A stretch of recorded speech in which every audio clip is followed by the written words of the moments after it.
Good. Well, look, I'm going to kick off now. It is now 3 minutes past, and I'll just talk a little bit, and then I'll pass over to the panelists. So I'd like to welcome everybody to the Australian panel of the Sustainable Conference, the Sustainable Brands Conference. My name is Max Van Biene. I'm Head of Sustainability Strategy at Edge Environment. And we were lucky enough to facilitate that live stream of the Sustainable Brands Conference over in San Diego. I hope most of you got an opportunity to log into that and see those presentations. Before we kick off, though, I would like to acknowledge the traditional custodians upon the land on which we are all sitting and meeting. I'm currently being from Guringai country, which is the land of the Garigal people.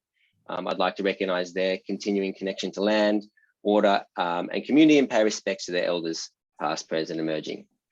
So the purpose of this little discussion was really to explore how some of the themes that a few of you may have seen in the plenary this morning apply to us here in Australia. And for those of you that I know some of the names on the call weren't able to log into that session, we are hoping to provide you some information soon on being able to access some of those. And you can access the link to get access to the whole conference over the next couple of days.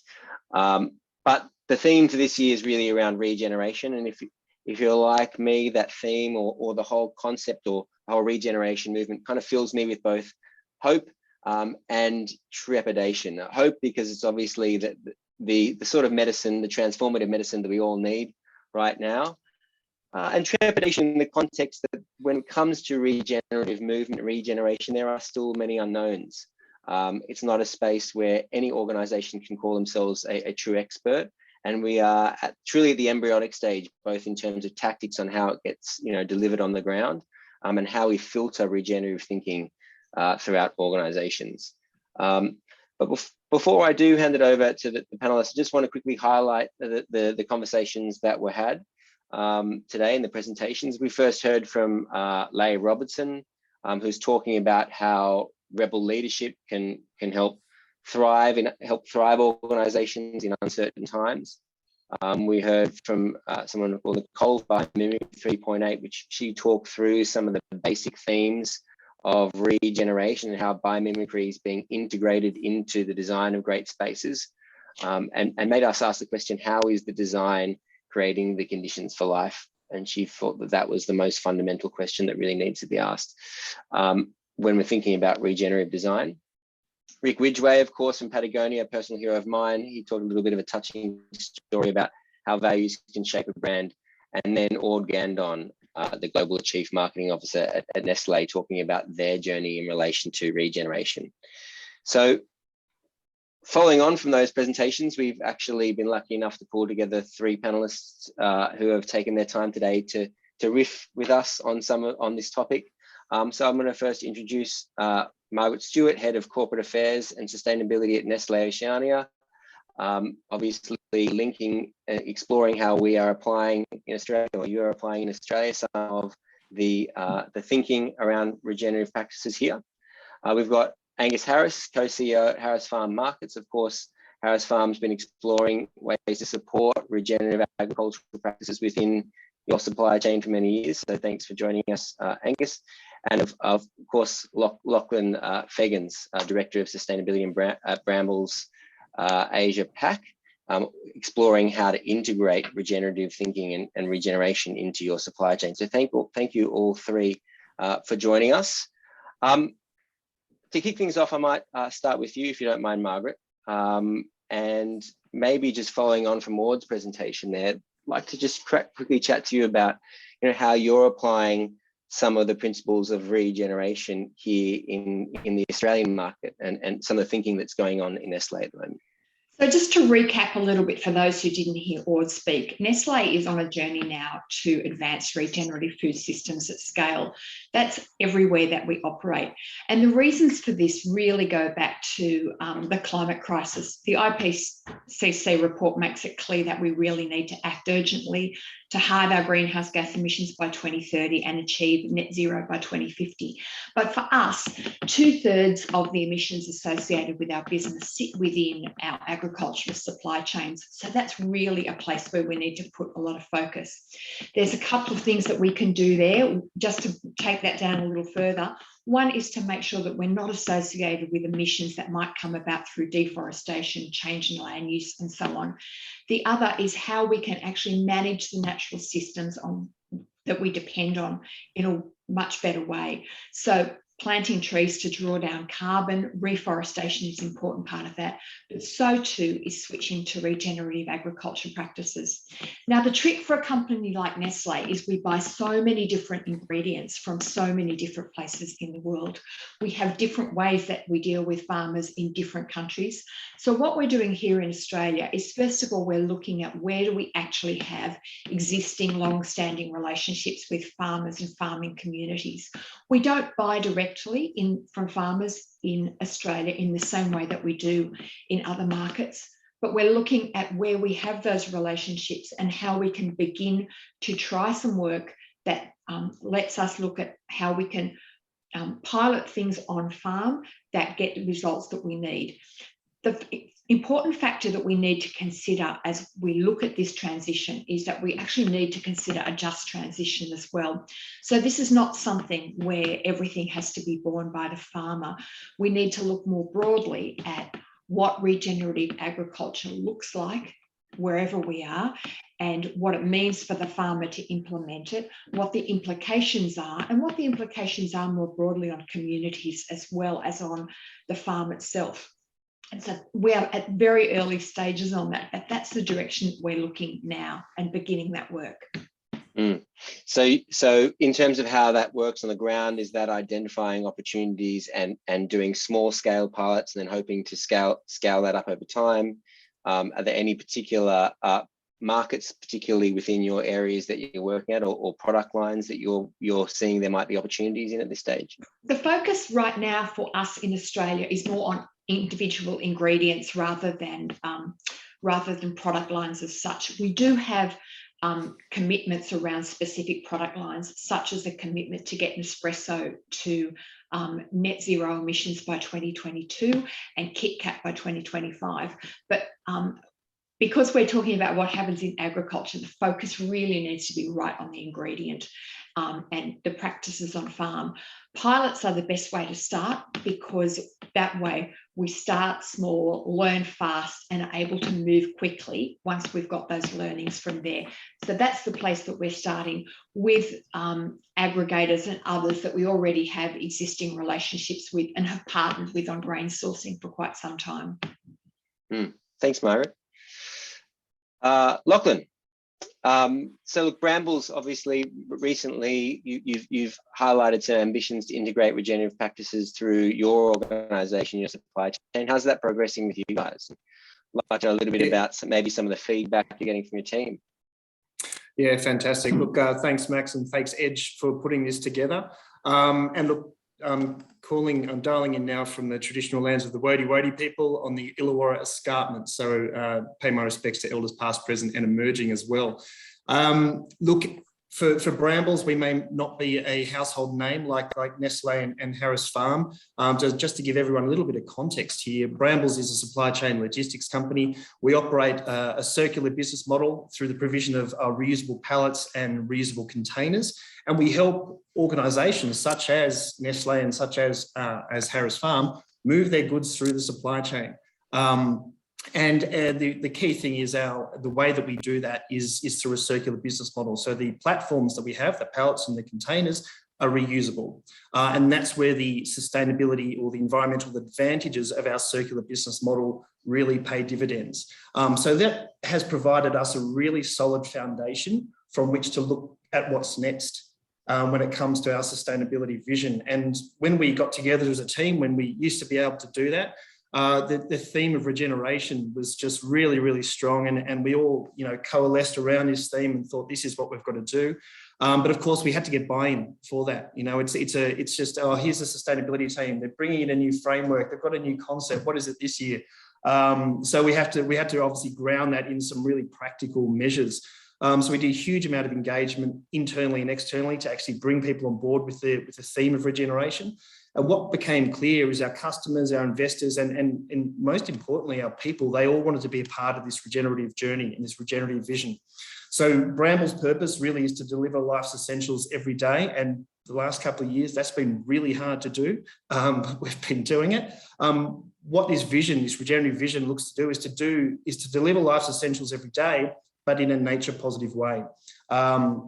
And because our business is so connected to nature, like Nestlé and like Harris Farm, both of our businesses are absolutely dependent on nature thriving for our businesses to thrive as well. So we need to recognise that we've got that materiality and that connection to nature, and not only just, you know, do what the bare minimum or less bad, but we actually need to take a step beyond that and do more good. And I think that vision and that ambition has been really inspiring for our people. So it has really brought the business alongside the sustainability team to actually help drive this, and ownership and accountability is starting to distribute right throughout the organisation, which is fantastic. But of course, it's not about just looking to the future. We need practical delivery right now. And in our first year of this vision, we've actually had some really good achievements. You know, we're carbon neutral in our operations already. We've already started our reforestation commitments to do a 2-for-1 deal, if you like. So 2 trees for every tree we use for pallets. And that's going really, really well as well. And there's been some fantastic progress, which we've shared in our sustainability report. So rather than doing everything in 2025 or 2030, we're doing, you know, really key, hitting really key milestones right now, and we'll be doing that every year as we go forward. So, I mean, when speaking to your team about these concepts, it is a bit of a system change or a step change from our previous kind of thinking about sustainability. Is it something you go in with full on straight away, or have you been drip feeding it through the team, this concept of regeneration over time? Has it been something hard to get their head around, or is it actually, I think, or you mentioning it's hit home and maybe resonated more than you even thought it would? Yeah, look, I think it's built on our past success, right? That was really fundamental. So the wins we've had in the past, the runs that we've had on the board with the sustainability program up to 2020, like achieving 100% sustainably sourced timber globally, that was a big deal. We're a big buyer of timber, and to achieve that was a really big win. So looking at that past success helped to build the confidence and the ability for us to deliver a regenerative vision in the future. So to be honest, there was debate, there was back and forth between different stakeholders, mainly internally. Our investors were super excited, customers were super excited. They thought, this is the direction you guys need to go, lead the way. Let's try, and if you can beat down the path, maybe others will follow. And I think that it's been a little bit.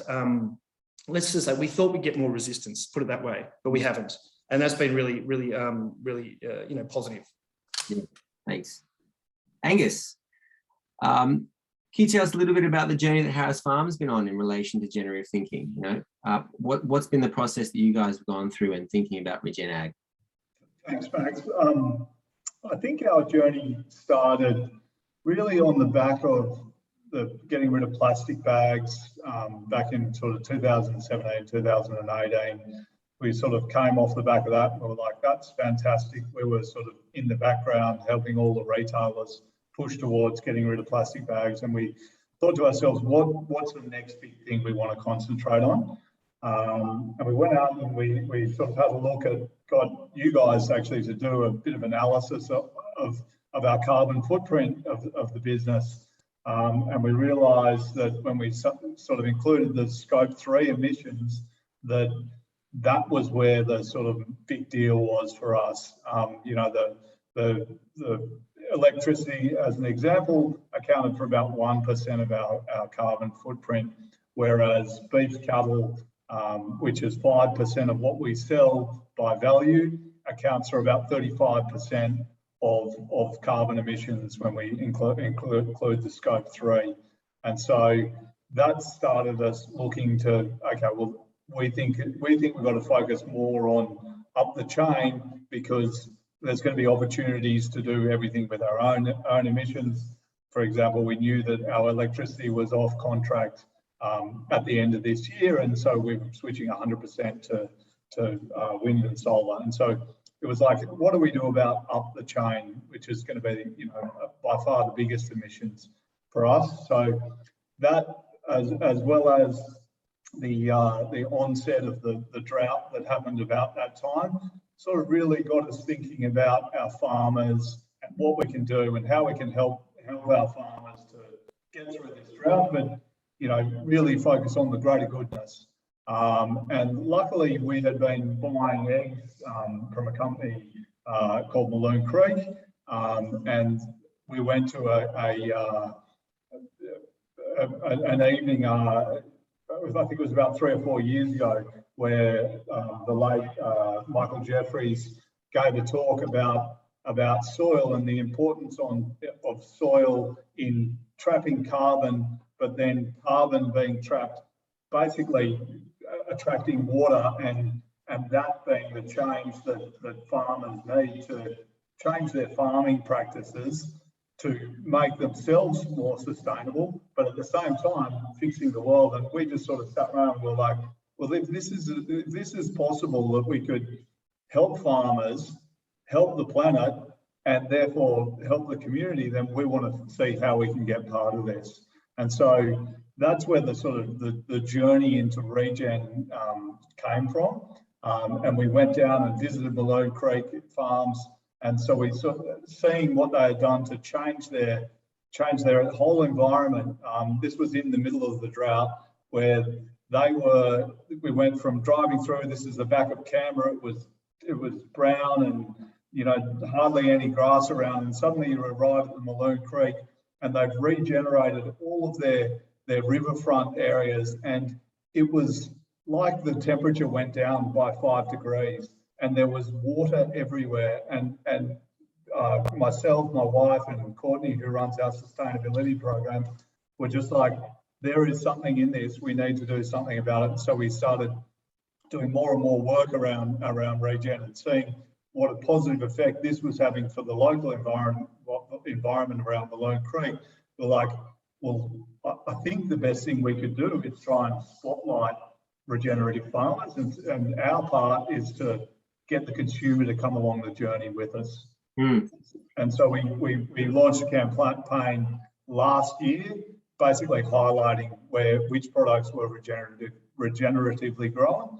And then we've been in a process over that time. So we started with about 130 Regen products, and we're now up to about 300 Regen products, and we've probably got another 120 Regen products coming in over the next sort of 2 months. Nice, congratulations. And so is the plan to educate your customers on the process that sits behind this and kind of introduce your customers to the story of the producers? 100%. We always knew that this was going to be a slow burn, this Regen journey.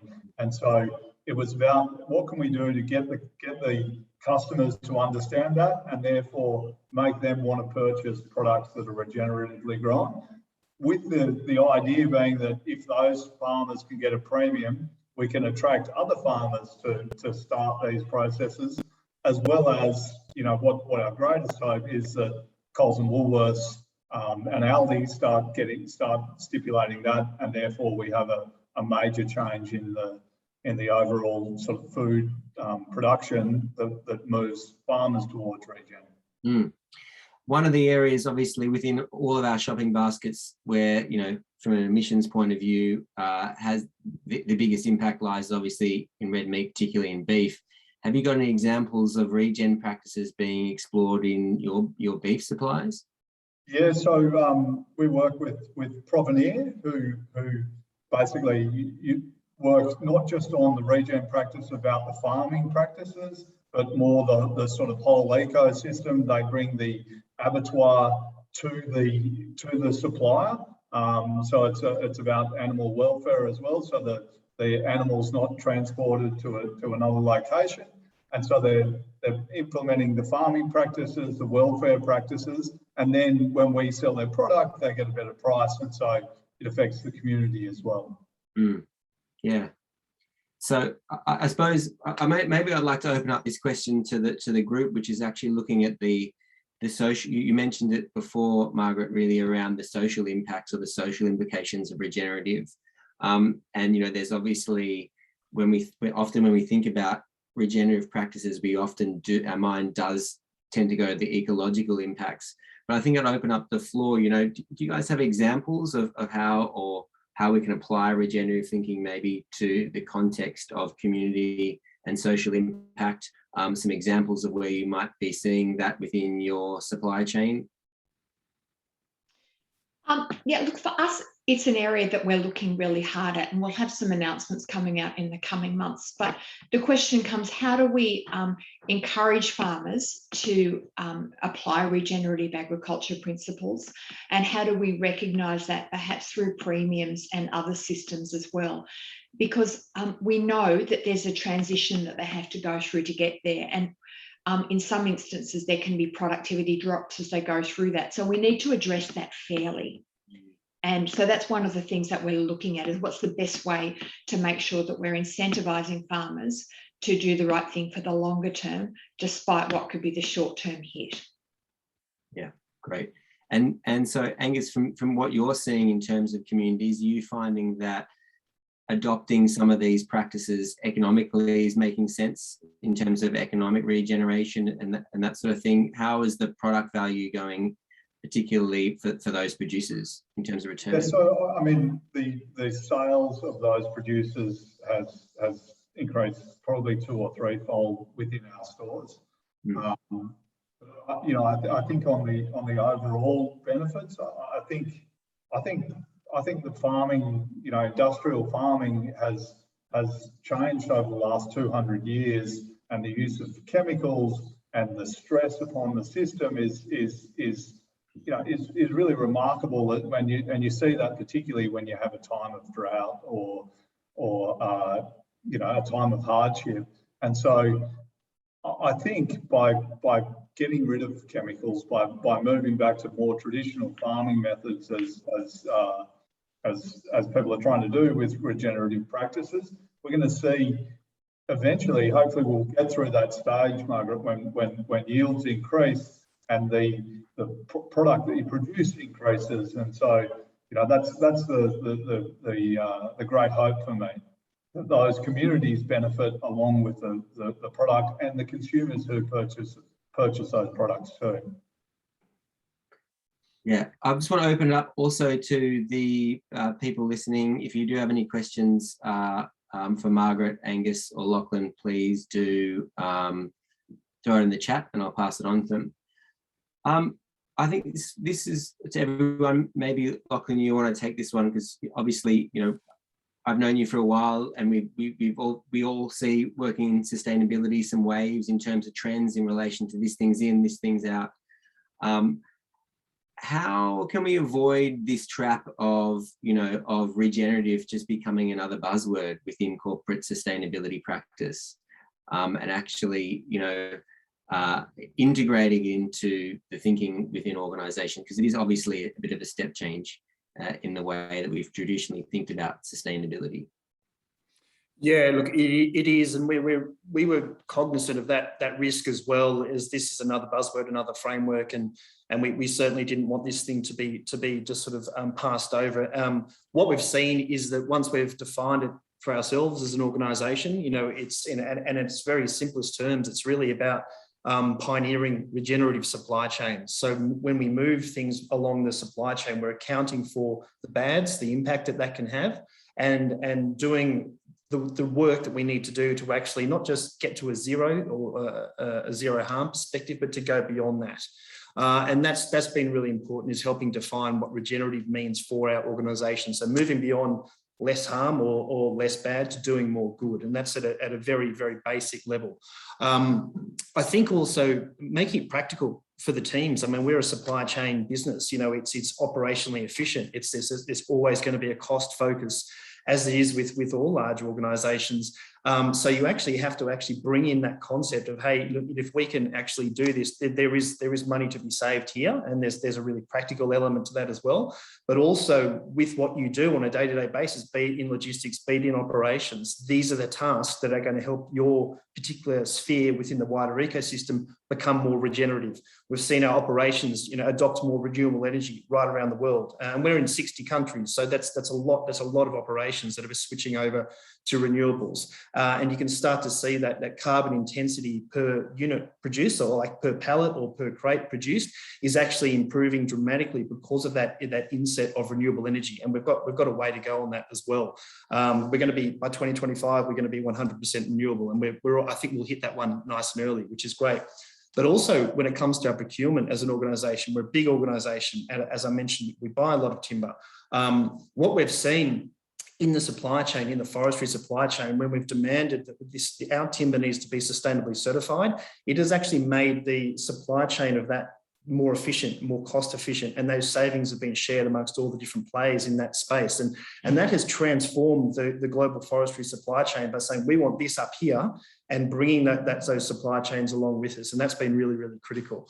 And so that practical element to regeneration just makes a lot of sense for everyone in the organisation as they do their day-to-day job. Now we're moving beyond that. We're going to be planting more trees than we need to run as an organisation, and I think that has a really practical element to it as well. We probably, we replaced, let's say, 3 million plus trees last year. Okay, we did the numbers on this. The additional trees that we've planted around about 66,000. Not a lot, we've got a way to go there, but at the same time, the carbon sequestration, the co-benefits of those forestry replantings within the social economic sphere, we're trying to capture that as well. We're trying to capture those and measure those. I think in some of the talks we've heard earlier today, how do we put some KPIs on those ecological services that are actually delivered from those activities? And that is something that we're trying to do. And if we can communicate that in a really effective way, that's really going to engage people to say, okay, yes, there's carbon sequestration, there's biodiversity benefits here, there's soil erosion, prevented here. All those benefits are actually, helping humanity. And I think that those practical examples and case studies of what regeneration means for Brambles has helped the business understand that this is not just a buzzword that we're going to be passing over in the next couple of years. This is here to stay, and there's no end point as well. Regeneration keeps going. You don't just get to a point and down tools on regeneration. It is a company-wide, lifelong ambition. We've just had a question on the chat, and I wanted to see your perspective there, particularly with your timber supply chain. Are there any kind of verifications or standards that you would be using on your supply chain to ensure that's obviously within the timber space that there exists some of those things? Is that stuff you've explored already? Oh yeah, absolutely. So that's 100% sustainable sourcing requirement that was actually initiated before 2015. So it's been running for a very long time. And then when we got to 2020, we achieved 100%. So not only does it have to be one of, sustainably certified at a global standard, either FSC or PEFC, but we also have a transparency mechanism, for external assurance applied to that to make sure that the quantities of timber that we're buying has actually met that requirement. And that transparency and that communication of that transparency is really important to the credibility of our story. So yeah, it's absolutely essential. And in some instances, we're going beyond what's required with the certification as well. And I think that we're going to see more and more of that. Let me throw in here, this is one of the challenges of regenerative agriculture. The challenge is that right now, definitions are being fought over. Sometimes it feels like the fight over definitions is actually an excuse to not do anything, which it shouldn't be. It becomes the avoidance technique. Let me have an argument about the definition, and therefore I can avoid taking action. But the challenge with regenerative agriculture is there's no harmonisation or standardisation of definitions. So if you don't have harmonisation or standardisation of definitions, how do you know what you're even measuring to make a claim against? Right now, we're not making claims, and we're not really looking to make claims. And we wouldn't do it if we didn't have a really solid framework behind it. But that's one of the things that we need to address as we go forward. There are plenty of sustainability certification schemes around that will certify individual commodities or individual ingredients, but there's not anything that's specifically focused on regeneration and regenerative practices. And you even get down to the question of what are we going to measure here? Are we going to measure practices, or are we going to measure outcomes? And I think these are the things that will need to be explored in the years ahead, because companies will want to make claims. They will want consumers to be able to recognise their products when they see it, but we're not there yet. Yeah. I think this is why, you know, some of the things that were mentioned today in some of the talks were actually regeneration's more about the process and the outcome, and more about the mindset than necessarily a stamp. And so it'd be interesting to see how the space evolves in terms of certifications, given that that is the way that some of the sort of more traditional sort of thinkers around net zero are thinking. Max, can I just quickly speak to that in our supply, and agree completely with Margaret that figuring out how to, like, you know, there was just no badge that you could put on to say, oh, this is Regen, and that was one of our big challenges. And so we've done a couple of things. We've partnered with Land to Market that runs Regen programs and works with farmers to on an EOV basis to sort of measure that they are recording.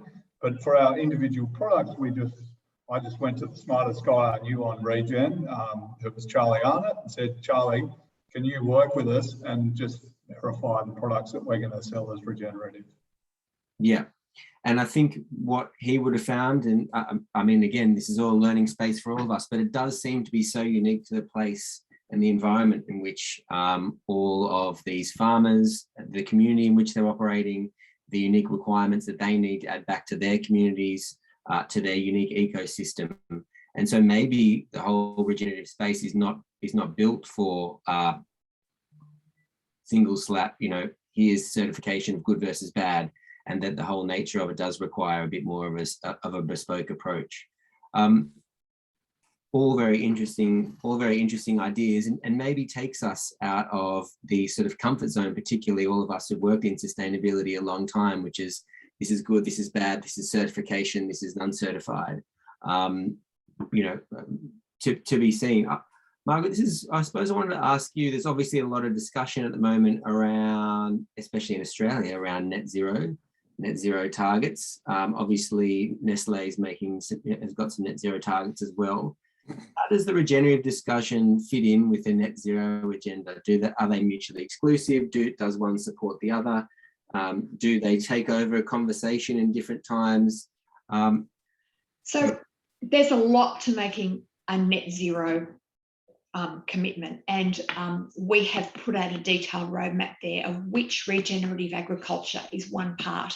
Regenerative agriculture alone won't get you to net zero. We have commitments around renewable electricity, around packaging, around logistics. Lachlan, I'm sure you're part of it, and so on and so on. So there's commitments around all sorts of areas where regenerative agriculture is actually not part of the story. But regenerative agriculture certainly makes an important contribution in the area of sourcing our ingredients. And that's where it comes into play. So it really depends what room we're in and what conversation we're having, whether we're talking about net zero and should be talking about renewable electricity, or whether we're talking about regenerative agriculture. Net zero seems to be a place where I guess I won't say everything meets, but a lot of things meet. There's a lot that overlaps into that feeds into that, and regenerative agriculture is just key to that. Yeah, great. Lachlan, what's been your I suppose experience in terms of integrating the net zero discussion with the regenerative discussion? Does one overshadow the other, or how? Yeah.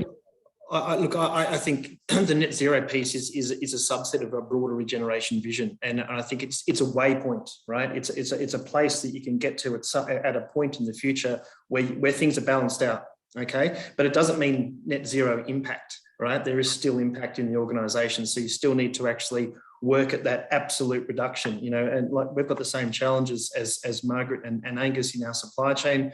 You know, 96% of our emissions are in our scope 3, 50+% of that is with truck logistics. This is an industry which is, you know, which we need to really sort of engage with and inspire more to do more on emissions reduction, because it is a hard to abate sector.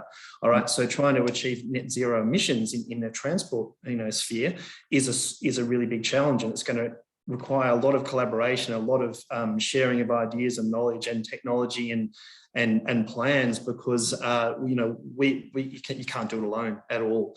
We definitely need to be working with organisations right around the world in order to achieve that. So net zero is an absolutely important part of the discussion. We're currently going through the process of getting a science-based target verified with the group. So that's our joy. The net zero discussion is going to follow on from that, I believe. But at the same time, I think that the regenerative perspective, those are points in time or milestones, if you like, to as part of a broader regenerative vision that will keep going. Thanks. And we need Brambles to keep doing it because you're part of our emissions as well. Working on it. That's just the interdependence that we have. But I do agree with you that regenerative agriculture doesn't have an end. Net zero is the point that we reach, but the idea of rebuilding, restoring agriculture and building biodiversity and so on is not an idea that has a date. But right now, it's part of meeting that big target for 2050 and the smaller targets along the way. Absolutely. And I mean, it is all about supply chains, and no doubt Nestlé, I'm sure, have some products on Harris Farm shelves potentially as well. You're all interlinked in some ways. But I do want to ask really around, if we are talking about supporting suppliers and progressing them forward, as a major retailer or a manufacturer or a logistics company, what does a good opportunity look like for you when you're trying to support your suppliers? By that I mean, are they coming to you with a pilot idea? Are you paying for the technology and the capital in that instance, or are you paying for outcomes? So is it sort of like you're paying ecosystem service-based payments? Hey, if you have outcomes here, we'll incentivize you in that way. If you were to kind of brief a supplier on, hey, come to us with an idea, what are you looking for in terms of these pilots?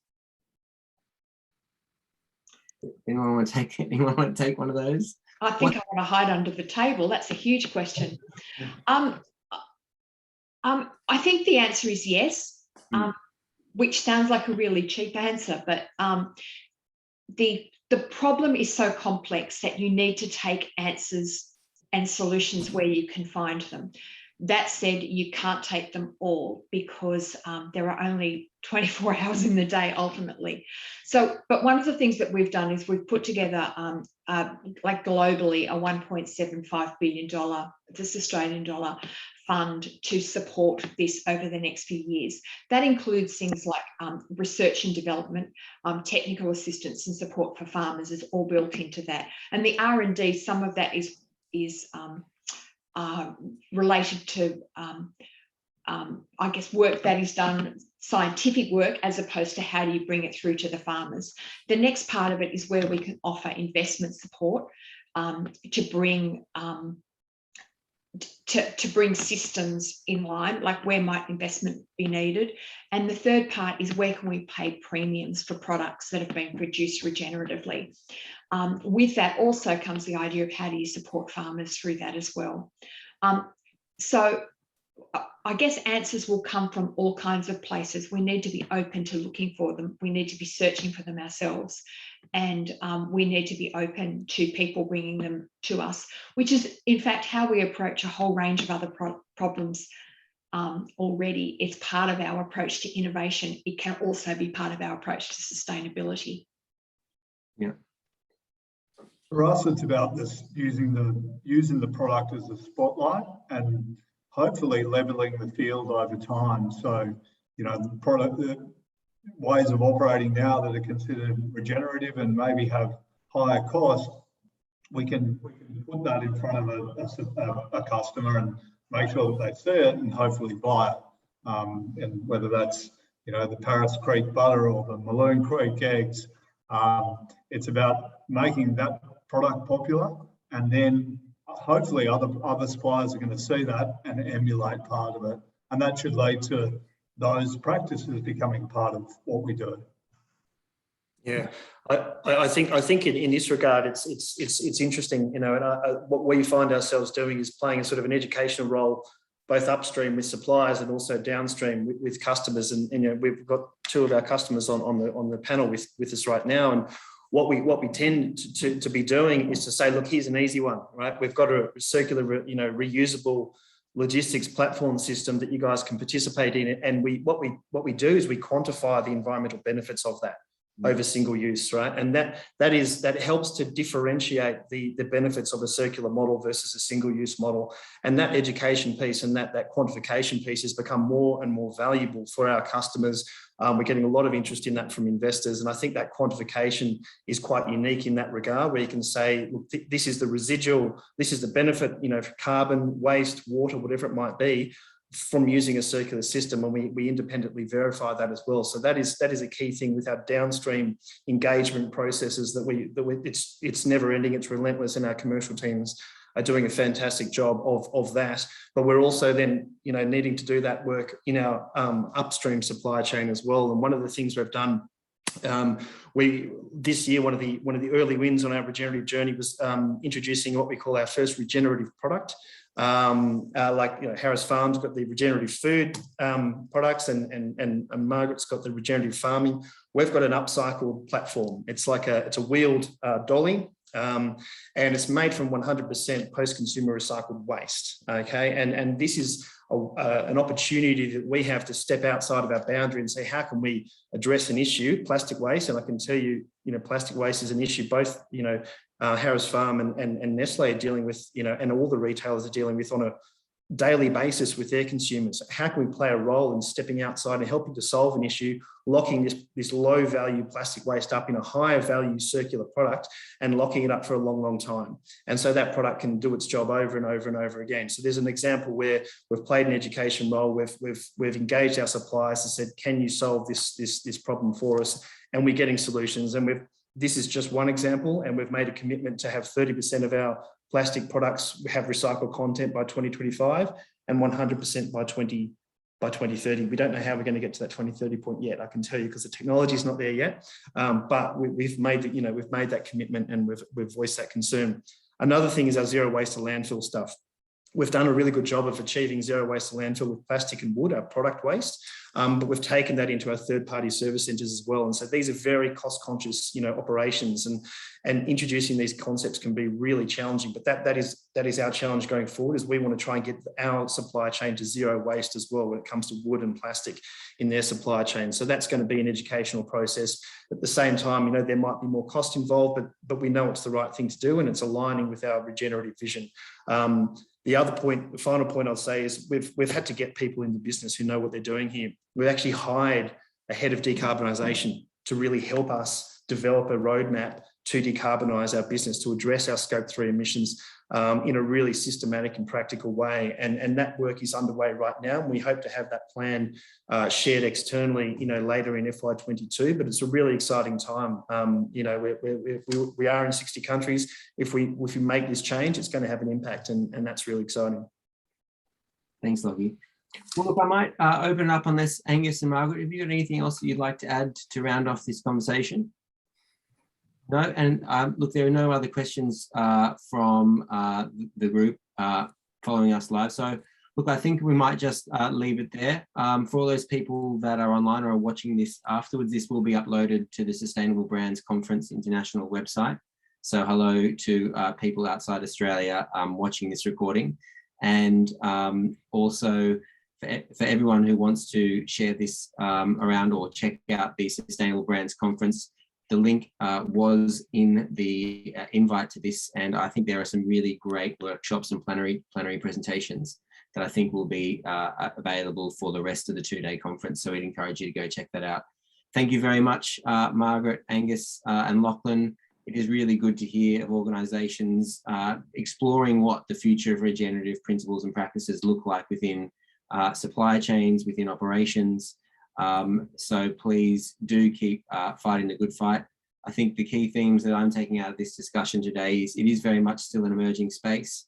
However this sort of rolls out, it's clear that regenerative principles are going to be a little bit more bespoke than what traditionally we've been seeing in our, maybe some of the more traditional sustainability thinking and standards and benchmarks, and they really do need to take a place-based individual supplier focus.